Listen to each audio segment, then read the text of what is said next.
할렐루야. 우리 샬롬 샬롬하고 우리 할렐루야 샬롬하고 우리 성도에게 서로에게 축복하는 시간 같습니다. 우리 이정인 자매족부터 감사합니다. 할렐루야 샬롬 샬롬 샬롬 샬롬 샬롬. 하나님 사랑합니다. 여러분 주 안에서 사랑합니다. 오늘 다윗의 시 25편이죠. 주의 길을 가르치소서라는 제목으로 1절부터 22절까지 우리 교독해서 쭉 한번 묵상하고 왔습니다. 여호와여 나의 영혼이 주를 우러러보나이다. 이 고백 저와 여러분들의 고백이 되게 하여 주옵소서 하고 기도합니다. 주의 도를 내게 보이시고 4절에 여기서 주의 도는 택한 자와 맺은 언약의 말씀. 하나님은 자신을 경외하는 자에게 언약을 보이신다. 주의 도를 우리에게 가르치시고 어떤 자에게 주의 도를 보이실까? 사랑하는 자에게. 그렇죠. 우리 부모도 그렇지 않습니까? 자녀에게 내 갈 길을 이렇게 가야 된다고 항상 사랑하는 아이를 타이릅니다. 요한복음 19장 포도나무장이죠. 12절에서 15절 너희는 내가 명하는 대로 행하면 곧 나의 친구라. 이제부터는 너희를 종이라 하지 아니하리니 종은 주인이 하는 것을 알지 못함이라. 너희를 친구라 하였노니 내가 내 아버지께 들은 것을 다 너희에게 알게 하였습니다. 대대로 내려가는 거죠. 온유한 자를 그의 도를 가르친다. 25장 9절. 온유한 자는 말씀에 순종하는 자. 하나님은 말씀에 순종하는 자를 사랑하시죠. 그리고 그리스도 예수의 마음까지 너희들 품어라. 빌립보서 2장 5절에서 8절. 너희 안에 이 마음을 품으라. 곧 그리스도 예수의 마음이니 그 마음을 품고 살아가기를 하나님께서는 우리에게 바라시고 우리는 그 모본으로 보내주신 예수님을 항상 기억하고 말씀 속에서 살죠. 또한 25장 10절 하나님은 택한 자와 언약을 맺으신다. 시편 89편 3절에도 증거합니다. 첫사람 아담과도 언약을 맺으셨고요. 호세아 6장 7절이죠. 이스라엘 백성과의 언약을 출애굽기 15장 5절에서 8절 24장 1절에서 8절에도 말씀하고 있습니다. 신명기 4장 13, 14절 여호와께서 그의 언약을 너에게 반포하시고 너에게 지키라 명령하셨으니 십계명 규례와 법도를 교훈하셨다. 이렇게 증거합니다. 야훼를 경외하는 자 25장 12절입니다. 야훼를 경외하는 것은 사람의 본분이죠. 창조의 목적입니다. 하나님은 마지막 날에 야훼를 경외하는 자와 경외하지 않는 자를 분별하신다. 경외한다라는 건 뭐예요? 하나님의 율법을 잘 지키고 하나님을 알고 사랑하고 또한 하나님의 뜻을 깨달아 아는 자들. 그러죠. 야훼를 경외하라. 경외한 것이란 율례와 법도 지키는 겁니다. 신명기 6장 20절에서 24절. 후일에 내 아들이 내게 묻기를 우리 하나님 야훼께서 명령하신 증거와 규례와 법도가 무슨 뜻이냐. 경외에 항상 복을 누리게 하기 위하여 우리에게 주셨다. 하나님은 마지막 날에 야훼를 경외하는 자와 경외하지 않는 자를 선악과를 분별하시죠. 말라기 3장 16절에서 18절입니다. 내가 정한 날에 의인과 악인을 분별하고 하나님을 섬기는 자와 섬기지 아니하는 자를 분별하리라. 그러므로 야훼 경외하기를 듣고 배우며 지켜 행하게 하여야 한다. 신명기 3장 11절에서 쭉 말씀하고 계십니다. 13절까지. 그래서 우리가 아이가 태어나면 돌이 막 지나면 밥상머리 앞에서부터 하나님의 윤리와 법도를 모세오경을 외우게 한다고 그러죠. 잠언은 물론이고. 그래서 그렇게 석학들이 많이 나오고 거부들이 많이 나오고 그리고 많은 상을 거기가 보면은 유대인들이 탄다라는 그런 얘기가 있습니다.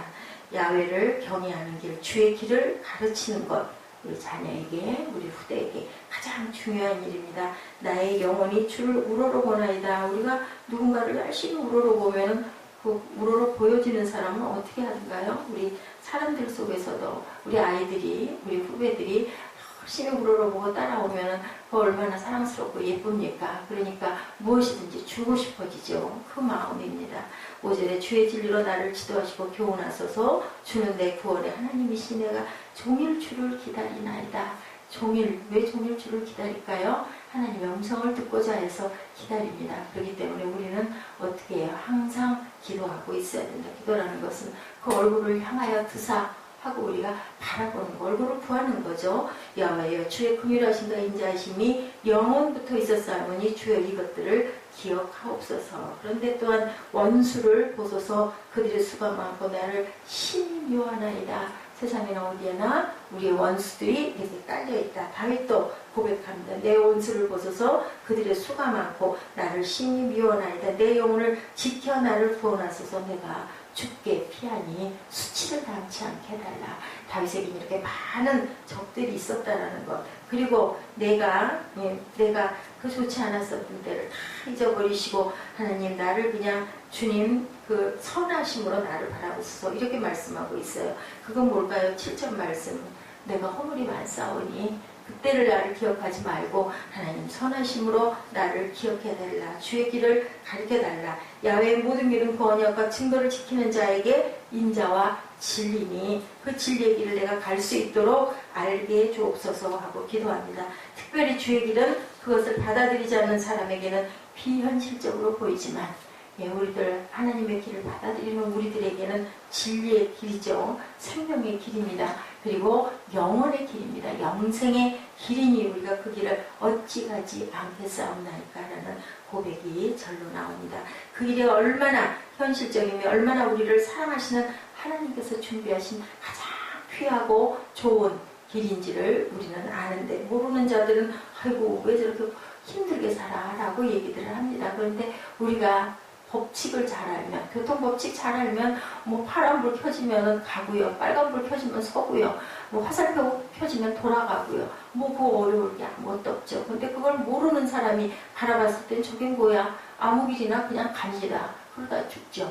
그것을 우리가 생각하면 됩니다. 그래서 다윗은 하나님 앞에 엎드려 주의 길이 무엇인지를 간절히 종일 구한다고 그랬어요. 단번에 알게 해준 다윗과 같은 사람도 그런데 하물며 우리는 어떻겠습니까? 그런데요, 하나님께서는 급한 것에 대한 것은 급하게 얼른 대답하신다라는. 그리고 하나님은 우리가 정말 단순하게 기도할 때 그냥 뭐 미사리하고 써서 뭐 힘들고 어렵게 기도할 거 없습니다. 하나님 저 이거 필요하고요, 저 이거 돈이 없어요, 하나님 이거 손해나지 않게 해주세요 하면 하나님께서는 기도를 바로 들어주신다는 것을 우리가 꼭 기억해야 됩니다.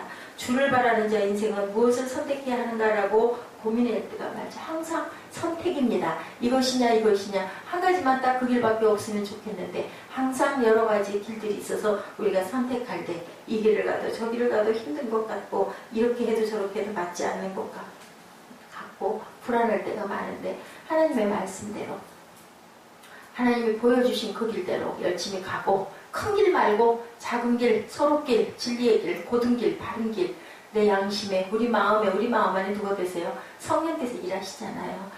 다 들어보고 내 어떤 내 지금 당장의 유익이 아니라 하나님이 말씀하신 선한 길을 선택해서 가면 지금 아니어도 그 사람을 통해서 아니어도 반드시 하나님께서 복을 주신다라는 것.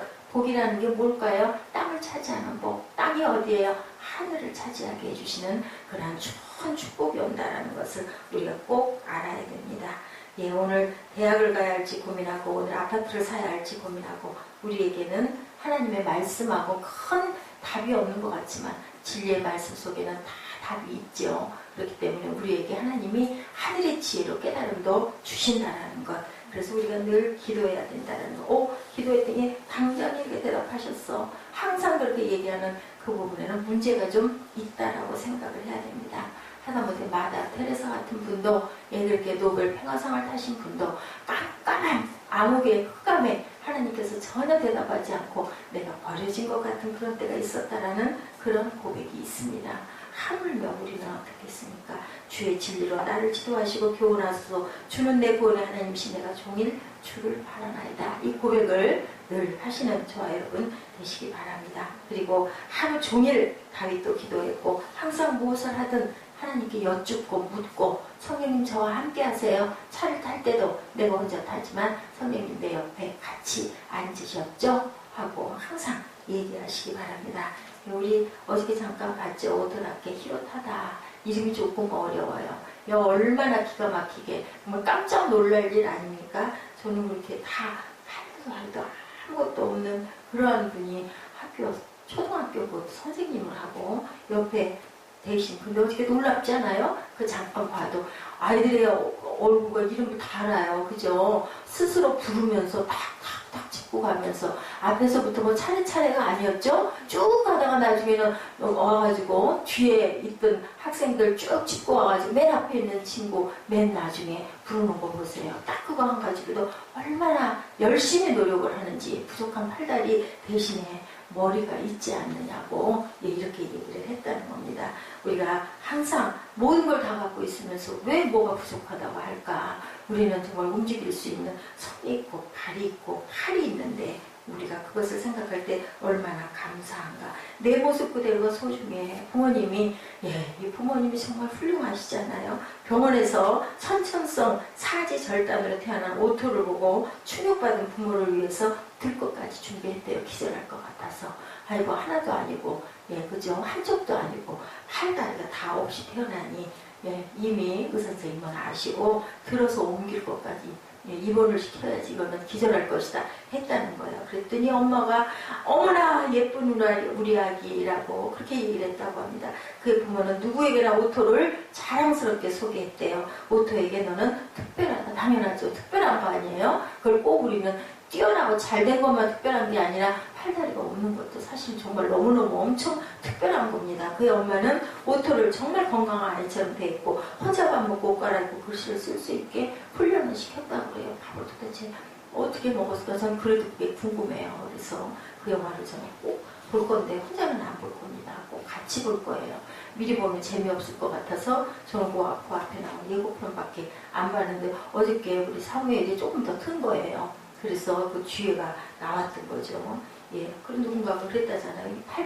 팔다리가 없는 놈아 했더니 팍 받아쳤대. 우리 같으면 어때요? 막 눈에서 눈물이 줄줄줄 흐르고 막 그저 엄마하고 울었을 것 같은데. 그런데 학교 탁 들어가가지고 이 팔다리가 있는 놈아 하고 받아쳤대요. 얼마나 씩씩해요. 그러면 사는 겁니다.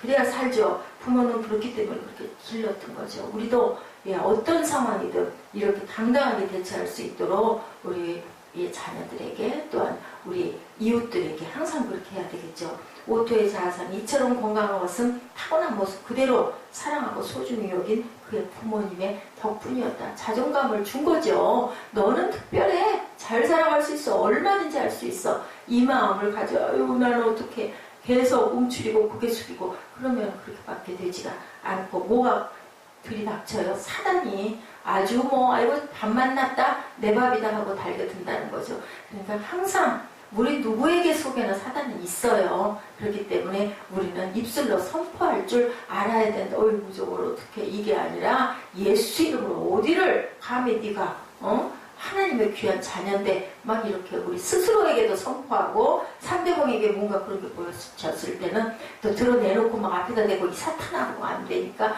속으로 그죠. 그래서 어떤 그 아내들은 밥을 해가지고 밥통을 열면 지금은 다 전자밥통이지만 옛날에는 밥솥 열잖아요. 밥 풀려고 십자가를 주걱으로 딱 긋고 남편 나갈 때 등에다 십자가 딱 긋고 신발 신을 때 발에다 십자가 마음으로 긋는 거예요. 손에다 대고 이렇게 하면 뭐 하는 거야. 믿지 않는 사람들 기분 나빠하니까 마음으로 잠잘 때도 딱 안아주면서 등에다 손가락으로 살짝 안 보이게 십자가 그러면서 마음으로 기도하면서 그리고 주기도문 하루에 3번씩 꼭 할 줄 아는 유대인들은 항상 초대교회 교인들 늘상 하루에 3번. 근데 우리 하는 그런 주기도문은 아니고요. 정말 한자 한자를 경건하게 그렇게 우리 주기도문 얼마나 빨리 해요.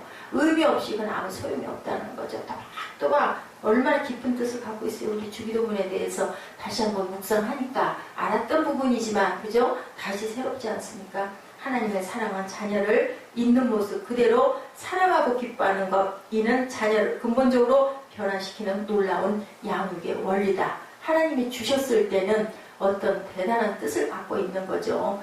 어저께 보았던 그 오토 다케 히로타다 이 사람을 보면서 하나님의 영광이 드러날 겁니다. 분명히 하나님을 믿지 않고는 그렇게 갈 수가 없을 것 같아요.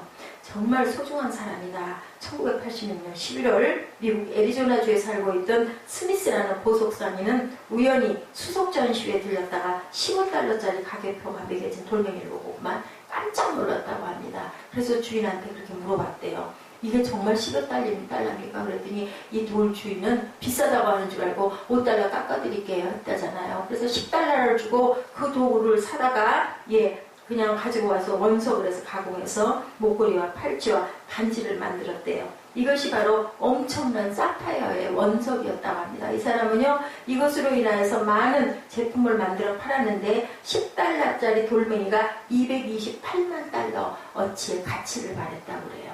그러니까 우리는 그 보석의 진가를 모르면 돌덩어리이고, 그죠? 진가를 알면 엄청난 값을 가지고 있다는 거죠. 사람은요, 천사가 될 만큼 거룩하고 경건할 수도 있지만 어떤 악마보다 더 사악한 존재로 타락할 수도 있다는 것. 타락천사라는 말 있죠. 그래서 천사와 악마의 선택은 누구에게 달려있다? 나에게 달려있다. 여러분들 다 정말 보석과 같은 그런 하나님의 귀한 생명, 그리고 그 보석이 아주 찬란한 빛을 발해서 어떤 누구도 따라올 수 없는 나만이 갖고 있는 특별한 보석으로 오늘 하루도 아름다운 빛을 발하시기를 주님의 이름으로 축복합니다. 그러기 위해서는 하나님의 진리의 말씀 속에 항상 내 입술에 그저 그 고백을 달고 그리고 선포하는 저와 여러분 되셔서 사단이 절대로 침입하지 못하도록 그저 주의 길을 가르치소서. 나는 하나님의 귀한 존재다. 나는 하나님이 지으신 특별한 존재다라는 그런 고백을 하시고 예수의 피로, 예수 이름으로 나쁜 생각 그리고 나를 자꾸 움츠러들게 하는 모든 것들은 물러가라 하고 물리치는 저와 여러분 되시는 귀한 하루 주말 되시기를 주님의 이름으로 축복합니다. 기도하시겠습니다.